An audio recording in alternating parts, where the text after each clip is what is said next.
Heritage డాక్యుమెంట్లు దగ్ధం, భువనేశ్వరే target. తనకి సిట్ కొల్లి రఘురామరెడ్డి గారు సీనియర్ ఐపీఎస్ ఆఫీసర్, వారు సిట్ బాధ్యతలను వారు చూస్తున్నారు. స్కిల్ కేసులో చంద్రబాబు నాయుడు గారిని అరెస్ట్ చేసి 53 రోజుల పాటు పెట్టినటువంటి దాంట్లో క్రియాశీలకమైనటువంటి ఇన్వెస్టిగేషన్ పాత్రను పోషించింది, అరెస్ట్ చేసినటువంటి దాంట్లో పాత్రను పోషించింది సిఐడి చీఫ్గా చెప్పబడుతున్నటువంటి కొల్లి రఘురామరెడ్డి గారు. నెంబర్ 1. ఇన్నర్ రింగ్ రోడ్డు కేసులో, అమరావతి ఇన్నర్ రింగ్ రోడ్డు కేసులో ఆ కేసుకు సంబంధించిన దాంట్లో ఇన్వెస్టిగేషన్ ప్రక్రియ బాధ్యతలు కూడా ఇదే కొల్లి రఘురామరెడ్డి గారు. వీటితో పాటు ఇక ఏదైతే చంద్రబాబు నాయుడు గారి మీద పెట్టినటువంటి ఒక 11 కేసులు ఏవైతే ఉన్నాయో, ఏవైతే వాళ్ళందరూ పెడుతూ వచ్చారో అవన్నీ కూడా మెజారిటీ వారి ఆధ్వర్యంలోనే, వారి దాంట్లోనే జరిగినటువంటి. సరే, ఇంతవరకు బాగానే ఉంది, ఇన్వెస్టిగేషన్ ఇవన్నీ జరుగుతూనే ఉన్నాయి. ఈరోజు ఆ ఇన్వెస్టిగేషన్కి సంబంధించినటువంటి పత్రాలని, వాటికి సంబంధించిన పత్రాలని ఎన్నికల సమయంలో, ఎన్నికల కోడ్ వచ్చిన తరువాత, మరికొద్ది రోజుల్లో ఎన్నికలు జరగబోతున్నటువంటి తరుణంలో ప్రభుత్వాలు మారతాయి అనేటువంటి ఒక సంకేతాలు లేదా ఒక ప్రజల్లో ఒక చర్చ ఉన్నటువంటి నేపథ్యంలో ఆ పత్రాల మొత్తాన్ని, ఆ డాక్యుమెంట్స్ మొత్తాన్ని తీసుకొని ఆ సిట్ ఆఫీస్ కాంపౌండ్లో వేసి వాటన్నిటినీ తగలబెట్టి వాటన్నిటినీ ధ్వంసం చేయాలి అని ప్రయత్నం జరగటం పైన హెరిటేజ్ సంస్థ, తెలుగుదేశం పార్టీ శ్రేణులు తీవ్రమైనటువంటి అభ్యంతరాన్ని వ్యక్తం చేస్తున్నాయి. అవన్నీ అవే inner ring road documents. Inner ring road డాక్యుమెంట్స్ని ఎలా తగలబెడతారండి ఒక కేసు ఇన్వెస్టిగేషన్లో ఉన్నప్పుడు? అసలు ఇది ఇప్పుడు ఆంధ్రప్రదేశ్ రాష్ట్ర రాజకీయాల్లో అత్యంత క్రియాశీలకమైనటువంటి అంశంగా దీన్ని చూడాలి. డాక్యుమెంట్స్ తగలబెట్టారు, అదేమంటే హెరిటేజ్ డాక్యుమెంట్స్ అంటున్నారు, లేదా ఇంకో డాక్యుమెంట్స్ అంటున్నారు, ఇన్నర్ రింగ్ రోడ్ డాక్యుమెంట్స్ అంటున్నారు. అంటే తెలుగుదేశం పార్టీ కానీ, లేక ఇప్పుడు వస్తున్నటువంటి అనుమానాలు, సందేహాలు ఏంటి అని అంటే, ఇవన్నీ కేసులన్నీ కుట్రపూరితంగా దొంగ డాక్యుమెంట్లు సృష్టించి అలా చేసి చంద్రబాబు నాయుడు గారిని అరెస్ట్ చేశారా, లేక ఇన్నర్ రింగ్ రోడ్ కేసులో అలాగే అటువంటి డాక్యుమెంట్లను సృష్టించారా?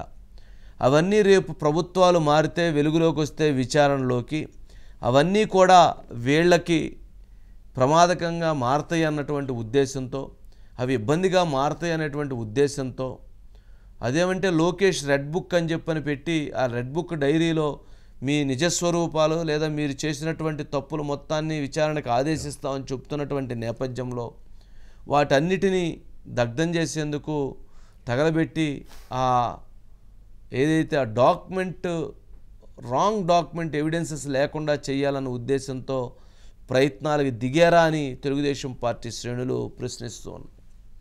సరే, ఇదంతా తప్పులేదు.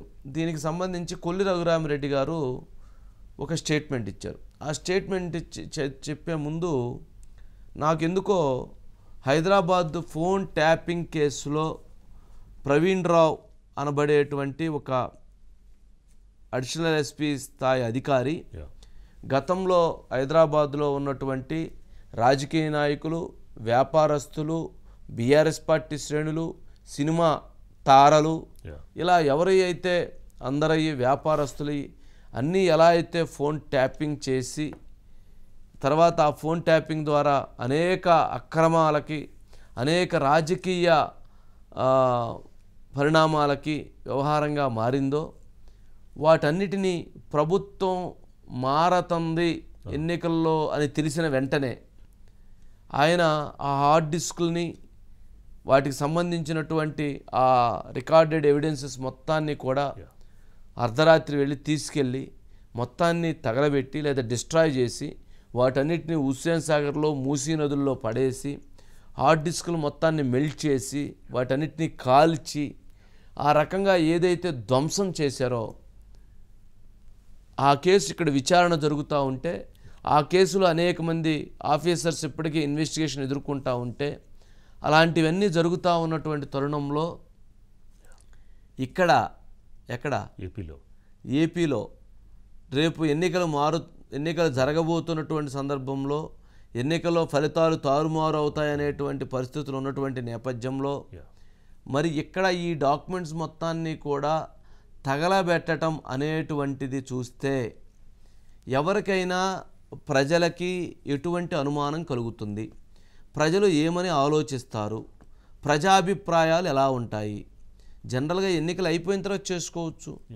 ఒక కేసు అందుట్లో 14 సంవత్సరాలు సీఎంగా చేసి 14 సంవత్సరాలు అపోజిషన్ లీడర్గా ఉన్నటువంటి ఒక దేశ రాజకీయాల్లో క్రియాశీలకమైనటువంటి వ్యక్తిని ఎక్కడా తనకు ఒక రూపాయి వచ్చినట్టు కానీ, ఎక్కడా తను ఒక సైన్ చేసినట్టు కానీ, ఎక్కడా తన మీద ఎటువంటి ఎవిడెన్స్ లేదు అని ప్రూవ్ చేసినటువంటి కేసులో అరెస్ట్ చేసి 53 రోజుల పాటు జైల్లో నిర్బంధించి ఆ కేసును అలా ముందుకు తీసుకెళ్ళినటువంటి కేసుకు సంబంధించి మరొక కేసు ఇన్నర్ రింగ్ రోడ్ కేసులో చంద్రబాబు నాయుడు గారిని, భువనేశ్వర్ గారిని, లోకేష్ గారిని అరెస్ట్ చేయాలని చెప్పని ఆ కేసుకు సంబంధించినటువంటి అంత పెద్ద విచారణ జరుగుతుంది, ముగ్గురిని అరెస్ట్ చేస్తామని చెప్పని వైసీపీ నేతలు ప్రకటించినటువంటి కేసులో ఆ కేసుకు సంబంధించినటువంటి డాక్యుమెంట్స్ని పట్టపగలు అదే సిట్ కార్యాలయంలో తగలబెట్టడం ఏంటి అని ప్రజలు ప్రశ్నిస్తుంటే దానికి సమాధానం ఏమని చెప్పాలి, ఎలా చెప్పాలి? సిట్ అధికార యంత్రాంగం దానికి చెప్పినటువంటి సమాధానం కూడా చాలా ఆశ్చర్యం కలుగుతూ ఉంది. ప్రజలు గమనిస్తున్నారు. ప్రజలని మనం అమాయకులు అనుకోవటానికి వీల్లేదు. ప్రజలు ఈ సిట్ అధికారుల కంటే, ఈ రాజకీయ నాయకుల కంటే, ఈ మీడియా కంటే కూడా చాలా తెలివి కలవాళ్ళు. వారిని ఏంటంటే మీరు అమాయకులు అన్న ఉద్దేశంతో, ప్రజలకు ఏం అర్థం కాదనేటువంటి ఉద్దేశంతో మీరు ఇలాంటి చర్యలు చేస్తే ప్రజలు ప్రశ్నిస్తారు అనేదానికి ఒక సంకేతం. వారు ఏమన్నారు, జిరాక్స్ మిషన్లు అంట సరిగ్గా ప్రింట్ రాకపోతే అందుకని ఆ డాక్యుమెంట్లు తగలబెట్టారంట. అదేంటండి జిరాక్స్ మిషన్లో ప్రింట్ సరిగ్గా రాకపోతే ఇప్పుడు మనం ఏం చేస్తాము, ప్రింట్కి ఇస్తాము, అందరికీ తెలుసు కదండి. ప్రింట్ ఇచ్చినప్పుడు ఒక పేజీ సరిగ్గా రాకపోతే, 2 పేజీలు సరిగ్గా రాకపోతే ఆ కాంట్రాక్ట్ మార్చుకొని దానికి సంబంధించి మళ్ళీ ప్రింట్ తీసుకుంటాం. అంతేగాని ప్రింట్ సరిగ్గా రావట్లేదని వందల వేల పేజీలు ప్రింట్లు ఇచ్చేసి వాటన్నిటిని చూస్తే అవన్నీ ఫైల్స్ లాగా పెట్టుండయి, అవన్నీ పిన్ చేసి ఉన్నాయి. అంటే జిరాక్స్ సరిగ్గా రాకపోతే పిన్ చేసి ఎందుకు పెడతామండి? ప్రజలు అడుగుతున్న క్వశ్చను. పిన్ చేసి పెట్టాం కదా, దాన్ని డాక్యుమెంటల్లే తయారు చేయం కదా. రాకపోతే దాన్ని వెంటనే వెనకమాల దాన్ని రాసుకోవటమో లేదంటే అక్కడే అప్పుడు ఆ పేపర్ని చించేయటమో చేస్తాం. అంతేగాని ఆ డాక్యుమెంట్స్ మొత్తాన్ని వందల వేల పేజీలని తీసుకొచ్చి ఆ రకంగా దగ్ధం చేసి తగలబెట్టి, అదేమంటే ఆ మిషను సరిగ్గా జిరాక్స్ మిషను మీద వంకబెడితే ప్రజలు నమ్ముతారా అనే క్వశ్చను వస్తూ ఉంది. నెంబర్ 1. నెంబర్ 2, ఇంకో క్వశ్చన్ కూడా వారు పెట్టినటువంటి దాంట్లో అనుమానం కలిగించేటువంటి అంశం ఏంటంటే, సరే ఒక ప్రొసీజర్ ఉంటుంది. ఏదైతే ఒక కేసుకు సంబంధించి ఇన్వెస్టిగేషన్ పూర్తయిన తర్వాత వాటిని డిస్ట్రాయ్ చేయాలనుకుంటే దానికి సంబంధించి ఒక ఫైల్ మూవ్ చేసి దాని మీద అధికారులు అనుమతి తీసుకొని దాన్ని డిస్ట్రాయ్ చేయటం ఉంటుంది. ఇంత పెద్ద కేసులో, రాష్ట్రంలో సంచలనం సృష్టించినటువంటి కేసులో, ఇది కక్షపూరితమైనటువంటి కేసులు, ఇవన్నీ కావాలని కుట్రపూరితంగా పెట్టినటువంటి కేసులు అనేటువంటి అభిప్రాయాలు ఉన్నప్పుడు, ఈ కేసులో భవిష్యత్తులో మేము అధికారంలోకి వస్తే దీనిపైన ఎవరైతే అధికారులు కావాలని చేశారో వాళ్ళ మీద విచారణ చేపడతాము అని చెప్పని తెలుగుదేశం పార్టీ శ్రేణులు విమర్శిస్తున్నటువంటి సమయంలో ఆ కేసులో ఉన్నటువంటి డాక్యుమెంట్లను తగలబెట్టడం ఏంటండి? సరే ఇదంతా అయిపోయింది. ఒక సీనియర్ ఐపీఎస్ అధికారి అయ్యుండి కొల్లి రఘురామరెడ్డి గారు, వారు ఈరోజు వారు ఇచ్చినటువంటి నోట్లో ఎల్లో మీడియా కావాలని దుష్ప్రచారం చేస్తుంది అని వారు పాయింట్ చేశారండి. నిజంగా రఘురామరెడ్డి గారు ఒక సీనియర్ ఆఫీసర్ అయ్యుండి అది నేను అనుకోవటం వారు అది టైప్ చేసి వారు ఇచ్చుండ్రు, అది వారు రెడీ చేసి ఉండరు. అది ఎక్కడో వైఎస్ఆర్సీపీ పార్టీ ఆఫీసులో మీరు ఈ రకంగా రిజైండర్ ఇవ్వండి అని చెబితే అక్కడి నుంచి టైప్ అయిన వచ్చినటువంటి దాన్ని దాని మీద వారు సంతకం పెట్టి లేదా వారి అడ్రస్ బయటికి పంపించుంటారేమో నేను అనుకుంటున్నాను. కారణం ఏంటి అని అంటే రిజైండర్ ఇచ్చేటప్పుడు జనరల్గా ఎవరైనా ఒక ఐపీఎస్ కావచ్చు, ఒక ఐఏఎస్ కావచ్చు, ప్రభుత్వంలో ఉన్నటువంటి ఎవరైనా కావచ్చు, కొన్ని మీడియా ఛానల్స్ అంటంలో తప్పు లేదు. వారు ఎల్లో మీడియా అనే పదాన్ని వాడారు అని అంటే నిజంగా రఘురామిరెడ్డి గారు వారిని ఏ రకంగా అర్థం చేసుకోవాలి? వారు వైసీపీ పార్టీ మాట్లాడుతున్నటువంటి ఏదైతే ఆ పదాలని, ఆ భావజాలాన్ని ఆయన మాట్లాడారు అని అంటే ఆయన వైఎస్ఆర్సీపీ పార్టీకి ఆయన ఏజెంట్గా ఉన్నారా అనేటువంటి ప్రశ్నలు కూడా మీడియా వైపు నుంచి వ్యక్తం అవుతూ ఉన్నాయి. చాలా లోతుగా చూడాలి. ఇక్కడ మనం ఒక మాటని ఒక మాటగా మాట్లాడితే అది కాదు. ఇక్కడ మనం గమనించాల్సింది ఏంటంటే వారు అంత బాధ్యతాయుతమైనటువంటి స్థానంలో ఉన్నటువంటి వ్యక్తి మరి yellow media, blue media, red media, green media, white media అనేమన్నా ఉన్నాయా? మీడియా అంతా ఒకటే. సరే, రాజకీయ పార్టీలు వాళ్ళ విమర్శల కోసం వాళ్ళ రాజకీయ కక్ష సాధింపు చర్యల్లో భాగంగా లేక వాళ్ళు విమర్శించుకుంటారు. వాళ్ళు ఒక్కొక్కరు ఒక్కో రకమైన విమర్శలు చేస్తూ ఉంటారు. కానీ అలాంటిది ఒక ఐపీఎస్ ఆఫీసర్ అయ్యుండి ఆయన అలా దాంట్లో పాయింట్ చేశాడు అని అంటే నిజంగా అది మీడియా సిగ్గుపడాలా లేక ఆఫీసర్స్ సిగ్గుపడాలా అనేటువంటి దాన్ని ఆలోచించుకోవాల్సినటువంటి పరిస్థితి. అంటే పరిధులు దాటిపోయినాయి. ఒక్కరొక్కరు ఎవరు కూడా అటువంటి విలువలు పాటించట్లేదేమో అనేటువంటి దాంట్లో ఉంది. సరే, ఏదేమైనప్పటికీ ఈ డాక్యుమెంట్స్ తగలబెట్టడం పైన వీటిపైన సమగ్ర విచారణ జరగాలి అనేటువంటిది ప్రజలు కోరుకుంటున్నారు. ఇందులో వాస్తవాలు రఘురామిరెడ్డి గారు చెప్పినటువంటిది వాస్తవమా, లేకపోతే తెలుగుదేశం పార్టీ ఆరోపించినటువంటిది వాస్తవమా, లేక హెరిటేజ్ చెప్పినటువంటిది వాస్తవమా, ఎవరిది వాస్తవం ఎవరిది అవాస్తవం అనేటువంటిది విచారణ అంటే చేసి రిటైర్డ్ జడ్జితో విచారణ చేసి తేల్చాల్సినటువంటి అవసరం ఉంది. ఎందుకనంటే ఒక పెద్ద ఇన్వెస్టిగేషన్ కేసుకు సంబంధించి ఆ కేసులో ఉన్నటువంటి వాటి విషయంలో అంటే ఒక నిర్లక్ష్యంగా లేక ఒక జిరాక్స్ మిషన్ పనిచేయకపోతే దాని మీద వేల పేజీలు ప్రింట్లు తీసి తగలబెట్టామని చెప్తే ప్రజలు విశ్వసించరేమో అని అనిపిస్తూ ఉంది. సరే, అది రఘురామిరెడ్డి గారు చెప్పింది వాస్తవం అయి ఉండొచ్చు, కానీ ప్రజలకి దీని మీద క్లారిటీ ఇవ్వాల్సినటువంటి అవసరం బాధ్యతాయుతమైనటువంటి స్థానాల్లో ఉన్నటువంటి వ్యక్తులపైన ఎప్పటికీ ఉంటుంది. సరే, దీనిపైన పట్టాభి గారు బయట ఒకటి ఉంది సార్. సరే, వేయండి బయట ప్లీజ్. వీళ్ళంటండి కొన్ని కాగితాలంట జెరాక్స్ మెషిన్లు వేడెక్కి కొన్ని కాగితాలు ఇరుక్కుపోయినాయి అంట లోపల. కొన్ని కాగితాలు ఏమో జెరాక్స్ మెషిన్లో ఇంకు సరిగ్గా లేక కొన్ని కాగితాలు సరిగ్గా ప్రింట్అవుట్లు బయటికి రాలేదంట. కొన్ని కాగితాలు ఏమో ఫేడ్ అయిపోయినాయి అంట. వాటన్నిటిని తీసి వాళ్ళు తగలబెడతా ఉన్నారంట. ఇది నిజంగా ఎంత హాస్యాస్పదంగా ఉందండి. ఈ సిఐడి అధికారుల్ని, సిట్ అధికారుల్ని కేవలం హెరిటేజ్ సంస్థకి చెందినటువంటి కాగితాలే ఇరుక్కుపోతాయా? మీరు సృష్టించినటువంటి తప్పుడు డాక్యుమెంట్లు మాత్రమే ఇరుక్కుపోతాయా జెరాక్స్ మెషిన్లలో? ఎవడి చెవిలో పూలు పెడతా ఉన్నారు సార్ మీరు? ఇవాళ అడ్డంగా దొరికిపోయి దానిని కప్పిపుచ్చుకోవడానికి ఇటువంటి హాస్యాస్పదమైనటువంటి వివరణలు ఇస్తారా? చంద్రబాబు నాయుడు గారి పైన, హెరిటేజ్ పైన, మా లోకేష్ బాబు గారి పైన, లేదంటే మా పార్టీ నాయకులపైన పెట్టినటువంటి తప్పుడు కేసులకు సంబంధించినటువంటి కాగితాలు మాత్రమే ఇరుక్కుపోతాయి. ఏమన్నా కొద్దిగా ఉండాలి మీకు కామన్ సెన్స్. అనిల్ ఉన్నారు sir. Anil, good evening sir. Good evening Anil. మొత్తానికి జిరాక్స్ మిషన్లు కూడా ఎంత పని చేస్తాయని నేనైతే అనుకోలేదు. ఇప్పుడు జిరాక్స్ మిషన్ల మీద ఏమైనా కేసులు పెట్టి చర్యలు తీసుకోవడానికి ఏమైనా అవకాశం ఏమైనా ఉంటుందా, లేక మరి ఎవరి మీద మరి ఈ చర్యలకి ఇది చేయాలి? ఆ జిరాక్స్ మిషన్లు తయారు చేసింది కూడా తెలుగుదేశం పార్టీకి చెందినటువంటి ఎవరన్నా అయ్యుండొచ్చా, లేక వారి మీద చర్యలు తీసుకునేటువంటి అవకాశం ఉందా, లేక మరి ఈ ఎవరైతే ప్రసారం చేశారో, లేకపోతే ఎవరైతే ప్రశ్నించారో, ఎవరైతే అడుగుతున్నారో, లేక వారందరి మీద చర్యలు తీసుకునేటువంటి అవకాశం ఉందా, లేక నిజంగా ఇన్వెస్టిగేషన్ చేసి ఎవరు తప్పో తేల్చేటువంటి అవకాశం ఉందా? ఏంటి సంచలనమైనటువంటి కేసుల విషయంలో చెప్పేటువంటివి కూడా కొంచెం వాస్తవానికి దగ్గరగా ఉండాలి అనేటువంటిది ప్రజలు కోరుకుంటున్న అంశం. సరే దీనిపైన ఏంటి, ఎటువంటి చర్చ జరుగుతుంది, ఏమని అడుగుతూ ఉన్నారు, అభిప్రాయాలు ఏంటి? జగన్మోహన్ రెడ్డి గారి ప్రభుత్వం ఉడత మీద కేసు పెట్టింది సార్. అనంతపురం జిల్లాలో అనుకుంటా కరెంట్ చెప్పావు. వైర్లు తెగిపడి గుర్తొచ్చింది. జరిగితే ఉడత మీదే కేసు పెట్టింది. గుర్తొచ్చింది. ఒక 5గురో 6గురో ఆటోలో చనిపోయారు. చనిపోతే కారణం ఏంటంటే ఉడత పైన వెళ్ళే కరెంటు వైర్ని కొరికింది.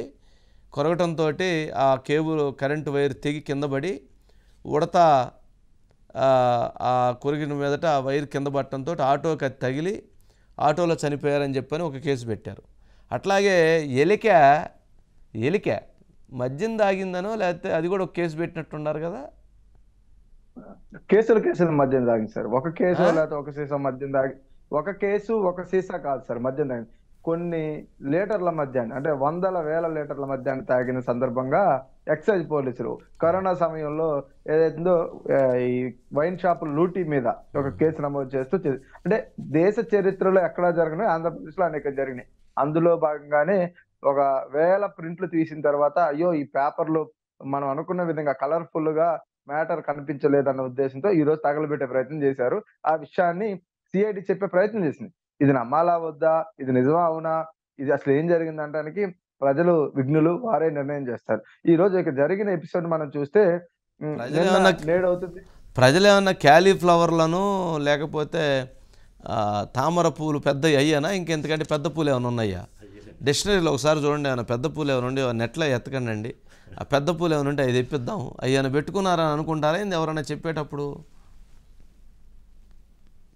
అదే సార్, నిన్న నేడైద్ది నేడు రేపు అయిద్ది అనేది ఒక సామెత. అది ఎందుకు ఎగ్జాంపుల్ అంటే, తెలంగాణలో జరిగింది ఆంధ్రాలో జరగబోతుంది అని తెలిసి అప్రమత్తమై ఈ రోజు జరిగిన ఘటనకు కీలక పరిణామంగా అందరూ ఊహిస్తున్నారు, చర్చిస్తా ఉన్నారు, అది నిజమని భావిస్తా ఉన్నారు ఎక్కువ మంది.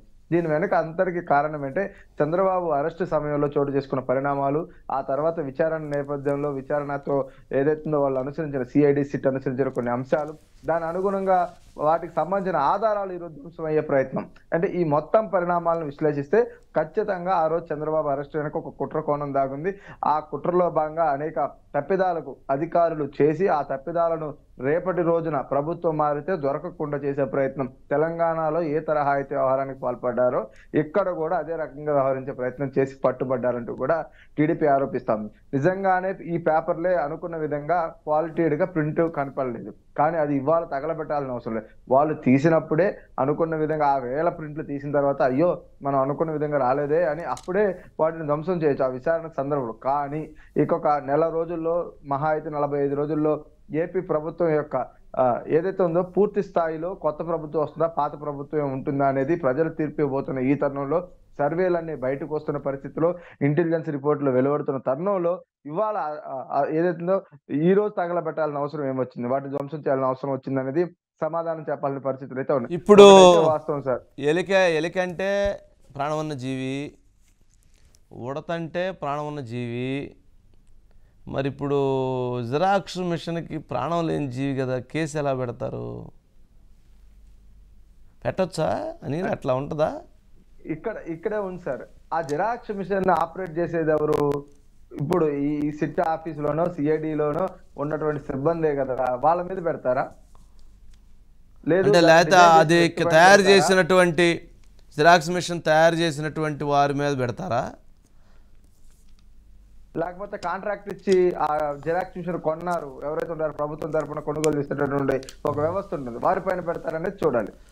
ఇప్పుడు చిన్నప్పుడు ఒక సామెత చెబుతూ ఉంటారు పెద్దలు, తాడి చెట్టు ఎందుకు ఎక్కేవరా అని అడిగారంట. దూడ మేత కోసం ఎక్కాను అన్నారంట. దూడ మేత ఎక్కడుండిద్దండి? దూడకి మేత ఎక్కడుంటుంది? జనరల్గా చాలామంది దూడకి మేత చేలో ఉండిద్ది, కింద ఉంటుంది. తాడి చెట్టు పైన దూడకి మేత ఎందుకు ఉండిద్ది? ఉండిద్దా? ఇది అట్లా ఉందండి. ఆ జిరాక్స్ మిషన్కి ఏంది, దానికి ఈ పేపర్లో సరే 10 పేపర్లో 50 పేపర్లో 100 పేపర్లు అయితే పర్వాలేదు, కట్ల తెచ్చి తగలబెడుతూ ఉంటే అదంట జిరాక్స్ మిషన్లో పేపర్లో పనిచేయకంట.